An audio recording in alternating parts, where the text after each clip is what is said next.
pomeriggio a tutti. Passerò ora subito all'inglese perché abbiamo annunciato questo seminario in inglese e vedo che abbiamo anche qualche ospite non italiano. So I switch to English. I'm really happy to welcome the speaker of today, this afternoon. This is Francesco Vinci from Pantera Geoconsultants in the Netherlands. Particularly happy because Francesco is a former student of us. He graduated here in Naples and he completed his PhD also here in Naples with my colleague Sandro Iannace. So it's always nice when we can welcome our past students and let them tell what they are doing around the world with the geology that we teach them, at least we tried. Francesco started here as a carbonate sedimentologist, let's say carbonate sedimentologist and stratigrapher, even if his bachelor thesis was with Tavani, if I can remember. So it was more in structure, right. More in structural geology. Then he, for his luck, he moved to sedimentology, but more in integrated approach to carbonates because he worked on carbonate reservoirs, especially for his PhD that was in the framework of a project that we had at that time with shell exploration and production. And Francesco PhD was about the characterization of an outcrop analog for the carbonate reservoirs of the subsurface of Basilicata. And close to the end of his PhD, he got a position. So he was, pretty good because he got a position even before defending his PhD. So he started working at Pantera in October and then in February next year, so in 2019, he defended his PhD here in Naples. In addition to being one of the best students that I had in my past 15 years, let's say, or even 20 years since I arrived here at the University of Naples. He has also got a diploma in classical guitar from the Conservatorio here in Naples. And if I can remember at the very beginning, when he was a student, he was earning some money playing around in a group. So if you look on YouTube, you will find something about with Francesco Vinci playing guitar in this group that was called I Posteggiatori Tristi. That is something that it's impossible to translate in English, I suppose. And the webinar of this afternoon is about geothermal exploration. Geothermal exploration using an approach that is very similar to what we do when we work on oil exploration, oil and gas exploration, because it's a play-based exploration approach. And this is basically telling that whatever we do as a geologist, what we use is our ability to interpret the subsurface, put together the data that we have on the subsurface. It can be for oil exploration or geothermal energy or for geological storage. That is one of the topics that we covered with the seminars in the past weeks. So the ability, the greatest ability of the geologist is to work on subsurface data and to make models out of incomplete subsurface data. So I'm really happy to have Francesco, and I leave him the word for the webinar. Thank you, Mariano, for the very nice introduction. Thank you also to Sandro for the invite. I'm indeed really happy to be here. I'll start sharing my screen in a moment. Okay. Can you see it? Yeah. Perfect. Okay, nice. Okay, so indeed, today we will talk about the WORM project. It's a play-based exploration and development plan for the geothermal energy in the Netherlands.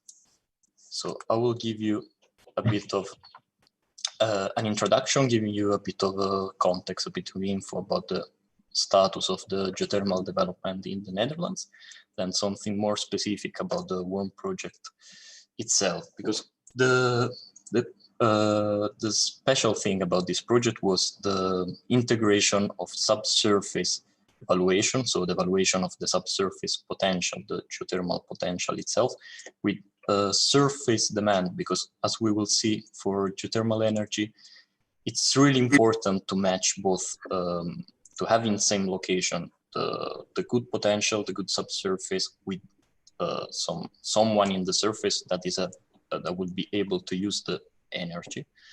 So we'll show you how we did this and give you some final thoughts and remarks.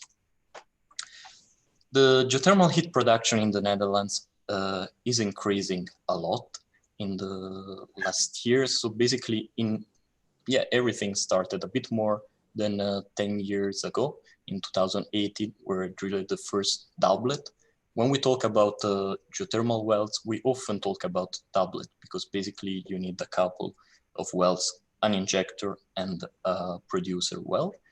And at the moment, there are about 20 doublet in operation, but already are planned other 14 that will come in next years. This sounds already like a good result, but still it's really an underexploited source, especially if we look which is the national ambition. So basically now, this graph we are here, only around 3 petajoule are produced with of heat are produced with geothermal energy, but the goal is to reach 200 petajoule in 2050 and 50 in the 2030 as shorter term objective. That also this one is already quite ambitious. So how this can happen, how it is happening as well. There is really interest in pushing into this. The government, the Dutch government, is subsidizing the geothermal exploration. This is helping, and this ambition is this need is part of the Dutch climate agreement ambition. So basically, around 1.5 million of houses will switch off their gas heating, and they will have to go to renewable energy sources, and this has to happen before 2030. So this will not there will be not a general the same plan for every city, but municipalities will have to take their own decision, play their own role, and they will take the lead into this process. And already by the end of this year, 2021, they will have to prepare a plan, transition vision plan, in which they will explain how to achieve this goal really at neighborhood scale, so very small scale, a very detailed scale approach. And for this vision map, the geothermal energy can definitely play an important role.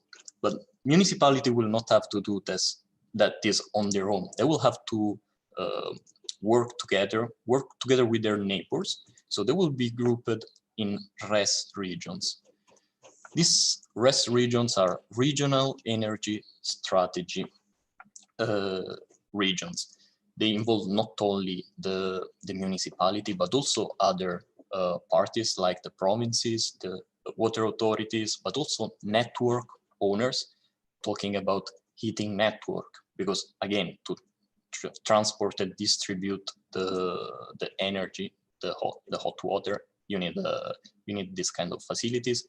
Industry, citizens, all the parties that can have a voice and are can be involved into this process. So the rest are platform in which the energy transition can dialogue with the society and have social involvement. So they have to achieve this long-term cooperation. And but WORM project is one of the main objectives of the WORM project is to give a tool to these RES regions to understand and see how the geothermal heat can be part of their strategy. So in 2019, EBN, that is the national Dutch national company that has as a part in every oil and gas project, but it also has the goal to stimulate the energy transition, to stimulate the geothermal development, awarded Pantera, my company, and Beresschot, there is another consulting firm that worked together with us on this project.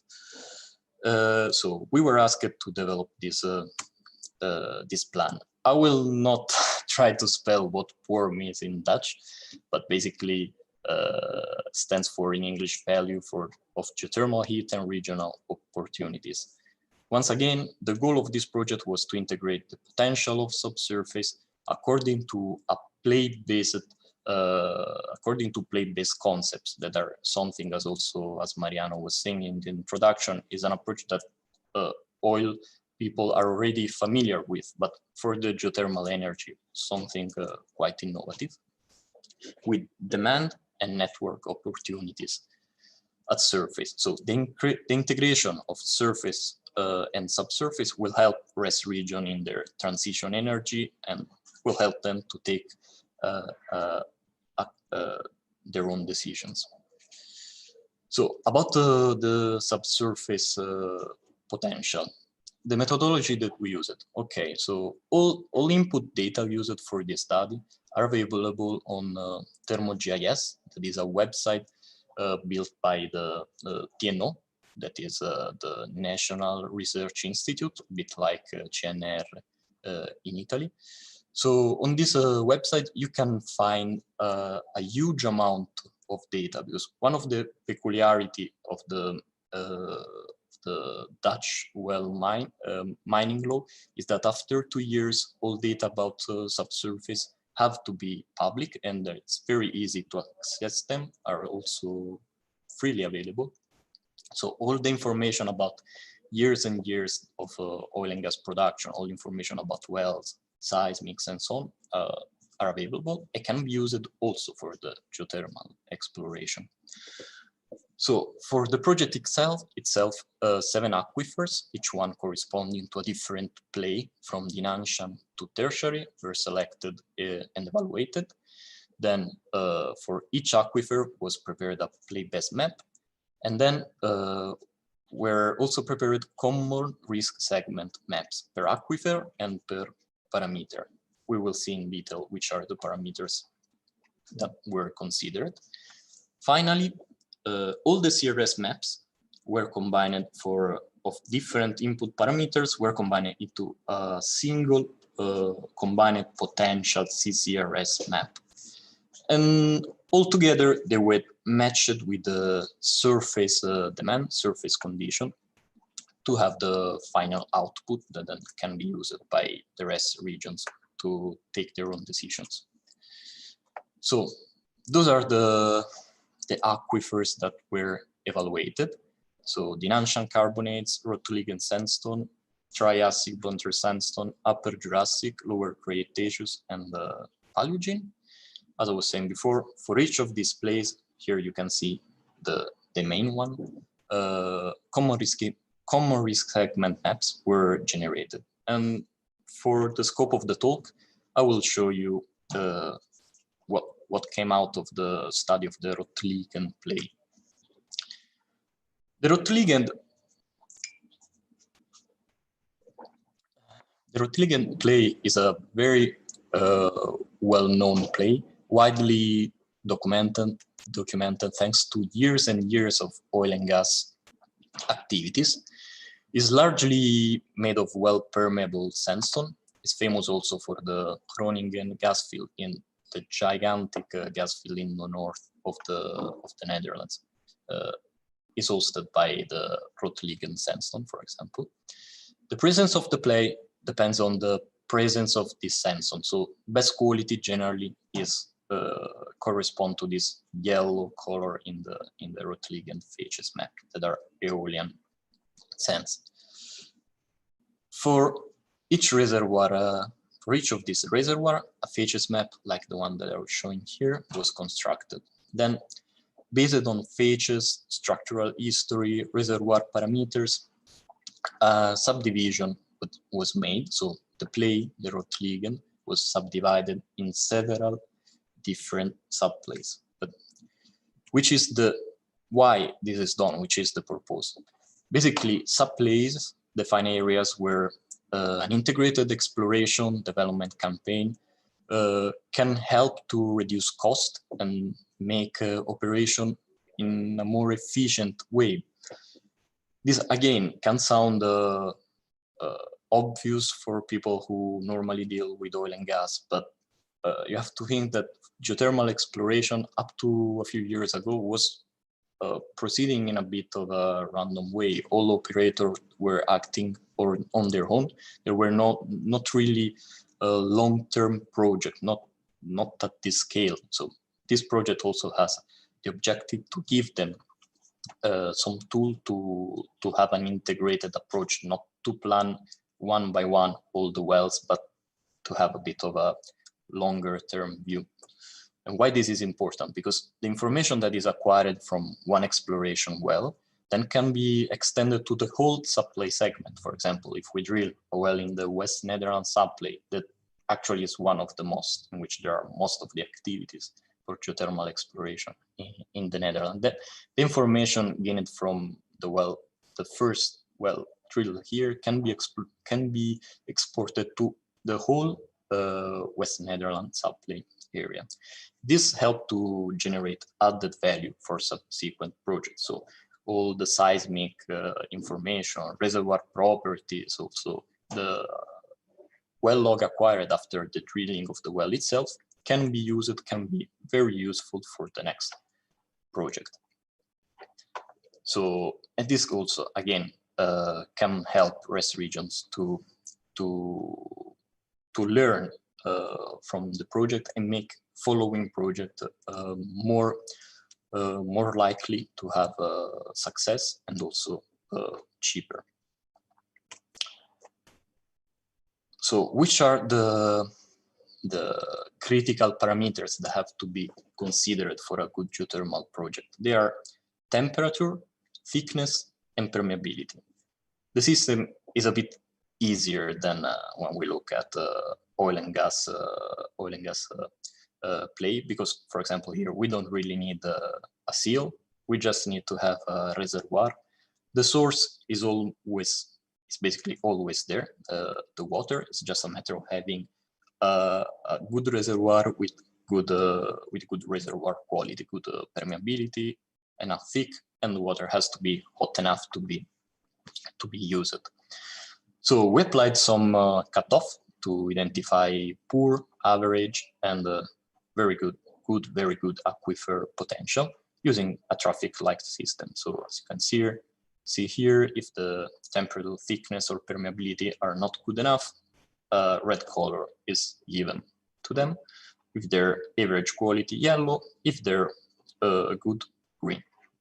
In this way, it was possible to build CRS maps, common risk segment maps. So for example, let's have a look at the temperature. Temperature in general is, at least for the Rotliegend play, as you can see here, most of the map is green, it's so basically always quite good or very good. This is because the Rotliegend is a quite deep reservoir, therefore the temperature is almost always good enough. A different story for the thickness, as you can see here. Things can be already a bit different, but again, as if you remember the map that I showed you before, the one with the Facies, not only the best quality, but also the thickness, the best thickness is more or less into this area. Finally, at least for the Rotliegend play, but this is more or less almost always true, the most critical factor in most cases is the permeability, the one that really makes the difference from a good or less good spot for an exploration project. So once that these three maps were built separately, were also integrated in a combined common risk segment map. Again, using a traffic light system that is quite intuitive and easy to have as a quick look. You can already see which can be the best spots for this kind of play. For example, for the Rotliegend, clearly are the north of the country and also a bit the western part. Having such a type of information can be very useful also to plan further acquisition of new data, because one thing that we have to say, the onshore of the Netherlands there are a lot of information, as I was saying before. And here you can see that there are also some white spot. For example, when you see here a dot means that there is a well. So close to the well, then we can think that we can say that we have quite a good quality of the information. In some other areas where there are no 3D seismic or no wells, for example here, then we are in a white spot. And this means also that maybe the fact that below we have like an orange, yellowish color, maybe also due simply to the fact that we do not know enough. Eventually, an exploration campaign would bring definitely new information. This could also help to upgrade this map in the future. And indeed, this is something quite special, what is happening right now on the onshore of the Netherlands. And this is that all these blue lines here are planned seismic line that are going to be acquired specifically for geothermal exploration.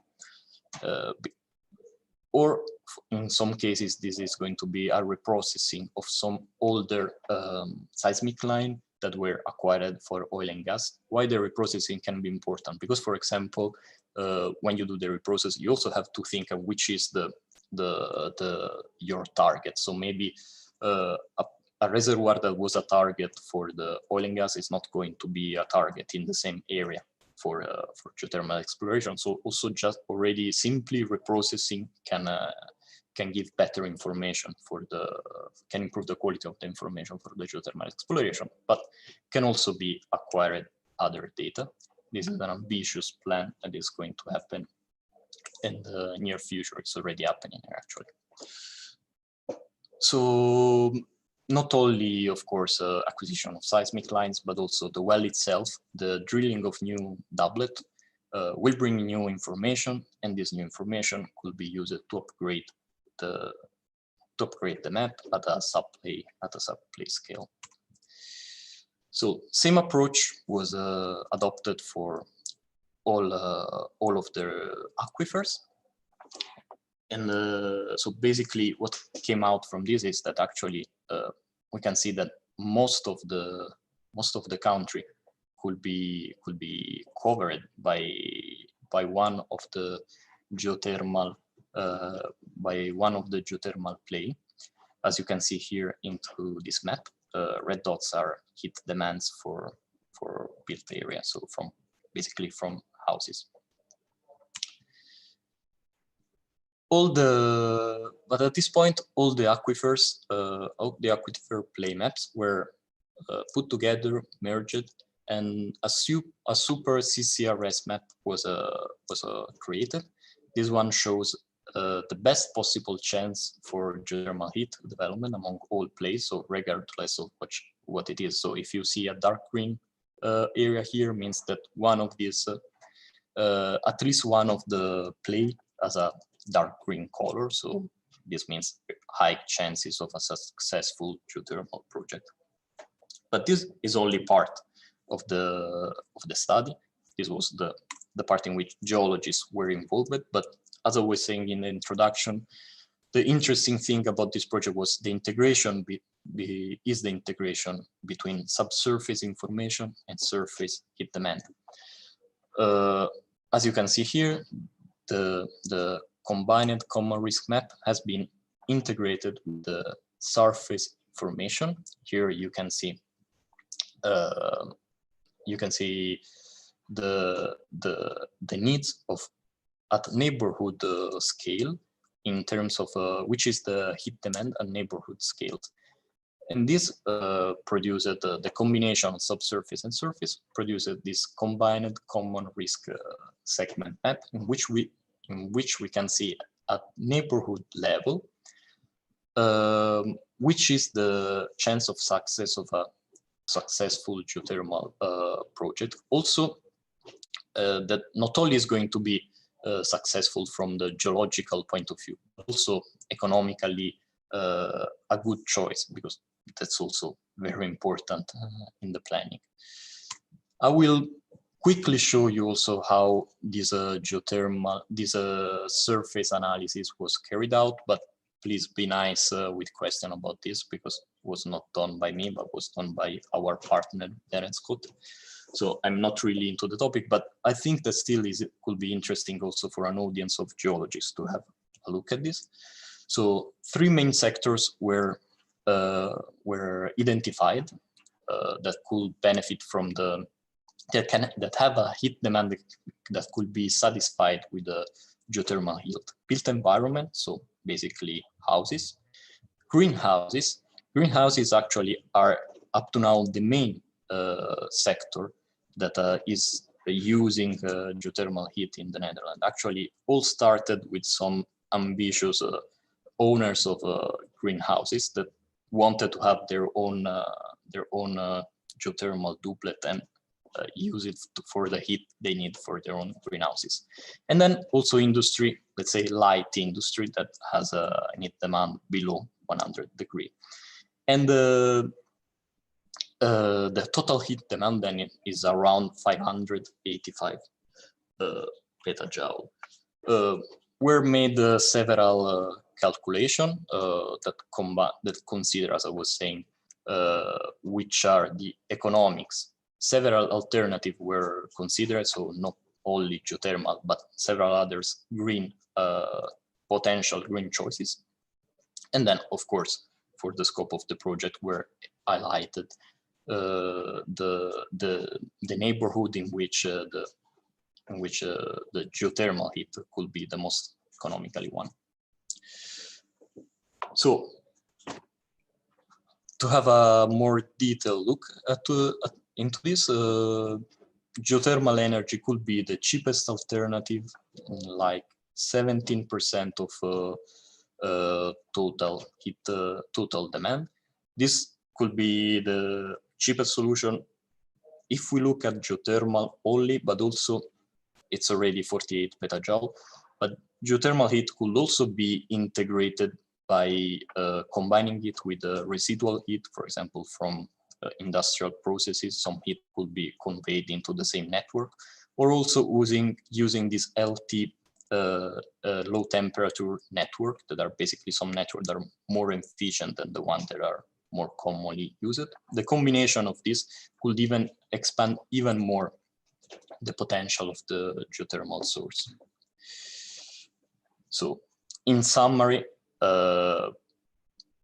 the heat demand can be satisfied with the geothermal energy for at least 240 petajoule. The potential in general is around 219. And this means that geothermal heat could play a role for about 30% of the heat demand in all the sector, built environment, greenhouse, industry. So it really is a viable and cost-effective alternative for gas in the energy transition process. So going back to the integrated map, again, this is already quite intuitive, I guess, but again, we can see that in the dark green colors are the area that could more easily have chances of a successful project. The lighter colors are the one in which a neighborhood could benefit from geothermal if integrated also with other techniques like residual heat and low temperature. So such a plan was distributed among the 30 regional energy strategy regions, the RES region. In this way, as I was saying before, they will be able to plan their strategy. I'm going to show you just one example of these more detailed maps. This is the Rotterdam Den Haag area, and basically is also where more or less all started in terms of geothermal exploration, because here there are some of these famous greenhouses that for first decided to switch to geothermal, but also is an area not important from the industrial point of view, because this is the Rotterdam Airport, so it's one of the largest in Europe. And also there are the city of Rotterdam itself, Den Haag, and so on.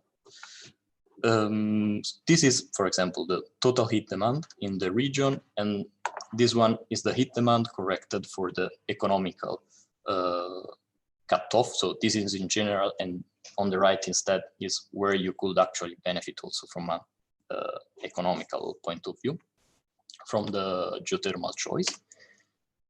Here is on the left, you can see the combined CCRS maps, and on the right, the integrated solution. So you can see that actually an important part of this region could benefit from the geothermal energy, and indeed, actually, most of the doublets drilled in the country are already into this area. So, in conclusion, the goal of this worm project was to integrate the potential of subsurface with surface demand and network opportunities, and to give useful sources of information for the municipality, RES regions to create their own roadmap. I have to say, large part of the heat demand for the urban environment could be covered by geothermal heat. That can indeed be a viable alternative for gas to the energy transition process. Also, it's important to stress that around 48 petajoule can be provided in a cost-effective way already by 2030. This could happen. That is very close to the intermediate goal of the climate transition plan that they have. But as I shown you in the very first graph, achieving 48 petajoule produced by geothermal heat only means really a change in scale, also in the way in which geothermal exploration has been carried out up to now, because this would mean that in the next 10 years, even less than 10, should be drilled something like 150, 250 doublets, so 300, 500 wells. This also, from an economical point of view, will be a huge effort. So this could be actually possible only if oil and gas industry that has the knowledge and the budget to support such a project will seriously start to invest also into the geothermal industry. This is partly already happening, but still really we need to do a lot more. This final thought was put in this way because this presentation was already given to the circle of the oil geologists of the Dutch Geological Society, but I think makes a lot of sense to stress this also for an audience of students, because I mean the doublet will not be drilled by themselves. They still the input of geologists is needed. So a lot more is going to be done into this field in the next years. So with this, I've concluded my talk. Of course, this was not a single man effort to carry on this project. Many contributions from colleagues, associates, and co-workers were given. So thanks to them. Thanks to you for your attention, and thanks to them as well. Thank you, Francesco. Very nice talk. We now have plenty of time for questions. So there are two ways. You either post your question in the chat and I can read the question, or you just open your microphone and ask your question to Francesco. So it's up to you. So question.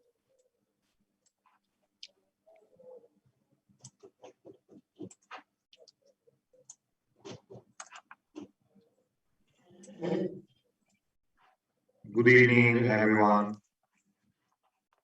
Good evening, Canio. Buonasera. Go ahead. Doctorate student of Università di Basilicata.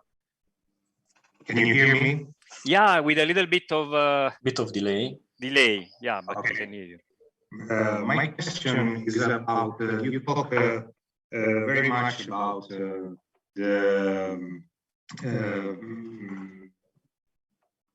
i punti in comune fra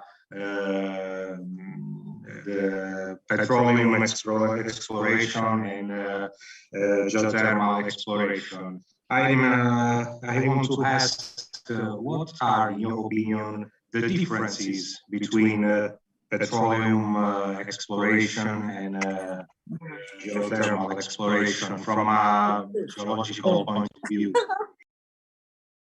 From a geological point of view, well, let's say that in this moment, the level of detail that is required for geothermal exploration is still less than the one that is required for the petroleum exploration. Maybe we could start from this because the play is more simple. As I was saying, you only need the reservoir hot enough. You don't need a seal, so it's relatively easier to find a good spot.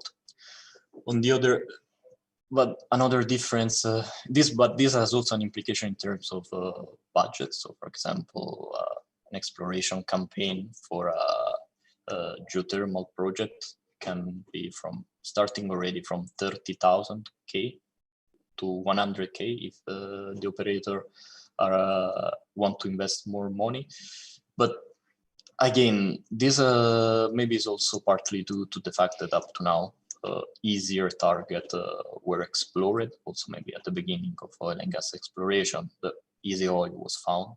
Now we're in the phase of the easy geothermal. We're pointing more toward that. But in terms of geological knowledge, it's really, really, really similar. I mean, me and my colleagues, we work daily on both sides of the fence. 1 week maybe you have a oil and gas project, or 1 month, and the following month you have a geothermal exploration project. So it's another difference in this moment is that at least for geothermal, it's a more national market. So you see, I'm one of the few internationals working on geothermal. Is also because it's a bit of a different network. Also, the clients, the stakeholders are Dutch, so also maybe the Dutch language is required. Still, is a less international environment, but still, I think also this is just a matter of time. I mean, because if we want to, as I was showing as final remark, if we want to drill 500 wells in the next 10 years, well, this will require such a big effort that, I mean, the pace will have to change. The way in which exploration campaigns are thought will change. The budget will change, and hopefully will also be, from my point of view, more international at the market, because more knowledge, more people will be required, and so on. This to give some general lines. I don't know if I covered more or less what you were thinking about, or you have any more specific question? No, yeah, that's because I have basically no experience on geothermal production, so it was just more a curiosity about that. Thank you very much. You're welcome. Thanks for the question. Okay, I have a question by Simone Piedilato in the chat, but it's difficult for me to understand because probably it was cut when he was writing. So Simone, please write again the question, and we go ahead with Mattia instead, that I see. Hello, thank you, Francesco, for the presentation. I have a question, probably maybe silly. I am a petrologist and I work in the field also of volcanology. So I can see that the countries like Netherlands or Switzerland, which is a country where I lived for about 7 years, geothermal energy is considered very seriously. They want to really devote even public funding for generating energy from these resources. Just I wonder why countries like actually Italy that may have potentially much better, a larger amount of geothermal energy, also due to the presence of active volcanoes. I don't know why there is not such a big investment so far, as far as I know. So therefore, what would be your suggestion? What would be the vision for geothermal energy in Italy, based on your experience in the Netherlands? Thanks. Yeah, well,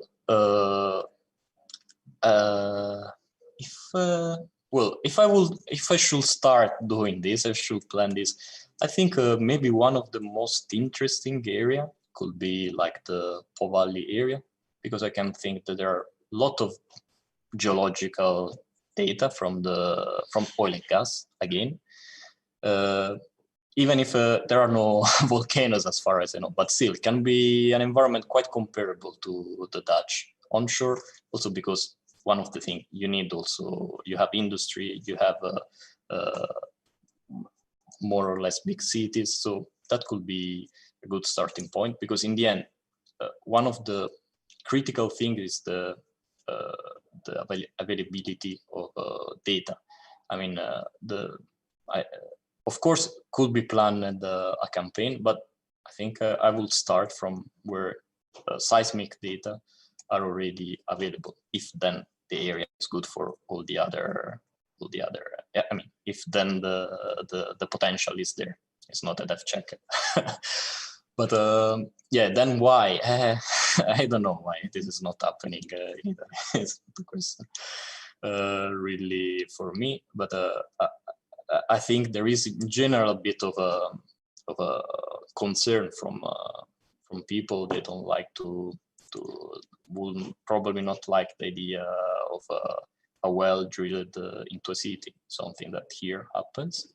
It's not that people don't care. There is concern, but there is also engagement with the people, and this will be more and more in next years. I think this can be really a killer factor. If people don't want to have the geothermal tablet drilled close to them, this is just not going to happen. Also because, again, if you want to use it for industry or for greenhouses, okay, can be in the countryside.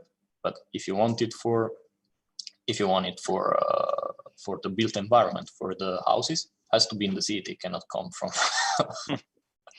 somewhere else. You know, it's not a very invasive thing having a doublet. Of course, all the necessary studies to assess the seismic hazard or whatever other risk have to be carried out. But I think would be quite hard to propose something like that in Italy. In Italy, yeah. In Italy, when you drill a well, it's not drilling a well; it's trivelle. It's called that is already evoking something that is bad. So people think that if you drill, you are bad. So even if you are going to produce clean energy, so it's really difficult to think that geothermal energy for heating is something that will start soon in Italy. I think this is sad, but on the other hand, as a geologist, we can and we should be involved into this, because we are the people who have the knowledge to speak with the society, to engage with them and explain which are the risks and which are potential benefit. I mean, as a category, we should make a step forward and do that. I mean, because it's not an easy task. It's not an easy task because we also speak in a too scientific or technical way, and when people maybe don't understand our language, we just think they're dumb, but it's fine to be, I mean, it's understandable. The people can have concerns. If you don't know something, you can be scared about that. But we could play, no one else but the geologists could play the role to be the link between an exploration project and then the society. This is really, really important. We should not overlook this and think that people that are scared are just stupid, because they probably are not. They just need to understand things. Not that this is easy, but could be work for us. Okay. I have a couple of questions by Simone Piedilato in the chat. One is more on the economic side, because it's about payback time. I mean, you are making an investment. Is this producing money or not? I will link a personal question by myself on the same line. The competitors. I mean, this is geothermal energy for heating.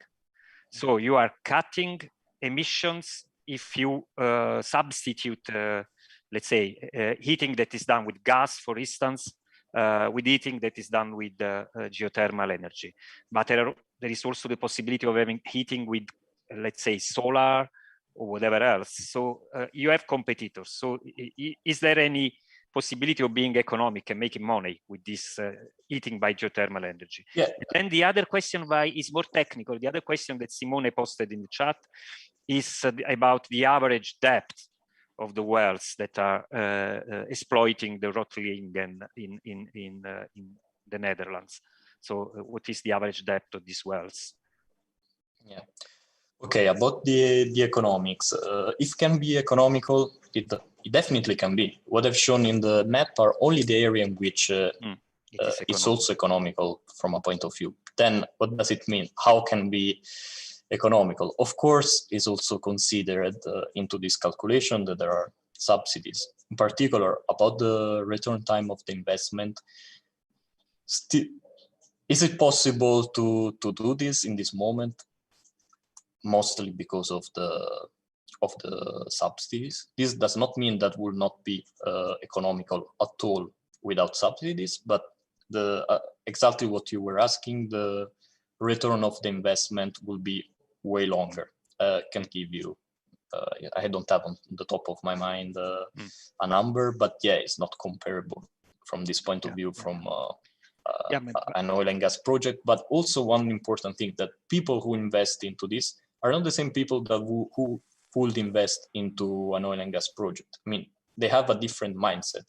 For them, the ethical part of this choice is important. Is important as a way. Then but we are all aware that all these, I mean, all these efforts of cutting the emissions is going to happen not because it is, I mean, economic, but because we want to make it happen, even if we have to put money in it. Otherwise, it will never happen. So we know this for geological storage of CO2. We know this for any other kind of emission cutting strategy. So we know that we need the money, the investment made by the government, simply because we want to work on the climate problem. The other question at least was in the first phase, because then if the subsidy, the one of the goal of the subsidy is to be no more needed, because at a certain point they should help to make the first project that are more risky economically viable, and after a while the market should. But I guess that without a carbon tax, we will never get to this point. Anyway, the second question I told you was more technical. So about this project, it is, I mean, the most common reservoir is this Rotliegend sand.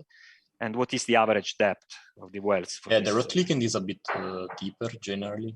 So let's say around 3 kilometers, something like that. A couple of kilometers of depth. For example, in the Westland, is one of the most active. Normally, the target is the Jurassic sand, so it's a bit shallower. Rotliegend is Permian. So yeah, from what is the minimal temperature that you have to get? I mean, the cutoff temperature of the water circulating in the reservoir. So you need at least 100 degrees or even less? Oh, we're talking about way less than that. Oh, okay. No. So it's not the kind of geothermal that we are thinking of in Italy. No, this is a low temperature geothermal.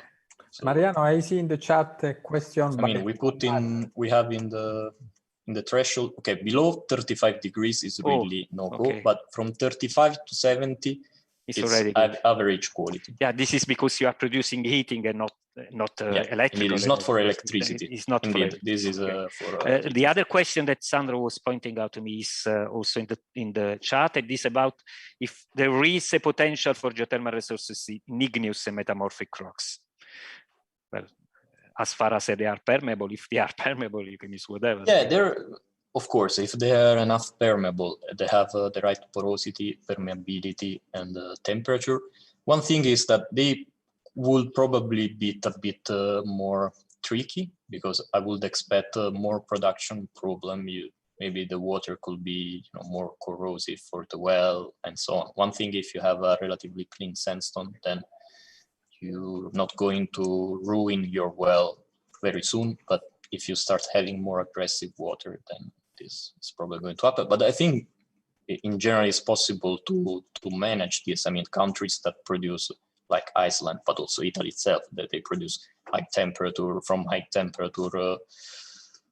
in a volcanic area. I think they're going to go through volcanic, eventually metamorphic aquifers. So probably this can be managed. But yeah, there could be some nasty elements and so on that in this case you tend not to have. I see. So when you talk about the place is all about the reservoir, as you explained, there is no problem about the source, no problem about the trap. So it's all about the reservoir. So it's reservoir characterization. It is something that people in the oil industry and also people that are now working on carbon capture and storage are well used to. Is more facies or fracturing? Is fracturing something that we want also for a geothermal reservoir, or we will prefer, let's say, a reservoir that is permeable for porosity? Again, if it is permeable for porosity, is easier. And for now, we are more in dealing with easier things. The denudation carbonates that are the deepest reservoir was one of the really hot topics. That is, there are just a couple of wells drilled into that, and the aim for these denudation carbonates, since they are deeper, is to use them for electricity production. They're fractured carbonates, so they produce through fracture. But again, it's a matter of economics, I guess, because the more complex the reservoir it is, the higher are the risks, the more you have to invest into the exploration campaign.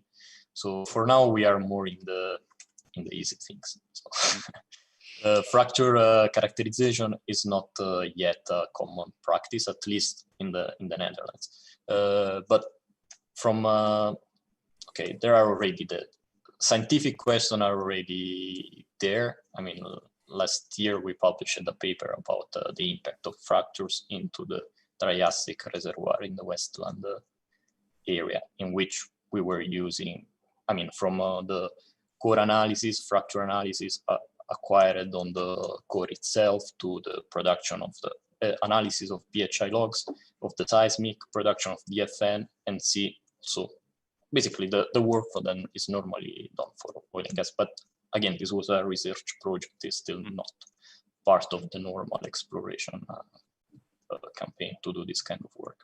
Okay, there is another question in the chat that is by Andrea. That is asking why you just consider permeability and you do not consider porosity when you create the common risk segment map for the reservoir. Yeah. The permeability comes from, in this case, comes from porosity. Directly from porosity. Is measured, is achieved through poro-perm relationship. So it's directly it's basically from, a porosity map porosity that has been converted into a permeability map. That's why. Okay. So any other question from the audience? Okay, if there is no other question, we can once again thank Francesco. I have a final comment that is linking to my initial comment. That is what we are seeing now with the carbon capture and storage, with geothermal energy, with all these things that are linked to the energy transition, is that whatever you do, even if we live on the surface, whatever we do is really linked to what is in the subsurface. So we need to know the subsurface, and this is why geology will always be needed, and the basic geological skill of working with subsurface data and using facies analysis, fracture characterization, seismic interpretation, or whatever, gives an edge, and geologists will play their role in this energy transition. Okay, thanks a lot everyone for attending the webinar, and thanks a lot to Francesco. Thank you again for the invite and the attention. Okay. Have a nice weekend. Bye bye. Nice weekend for everyone.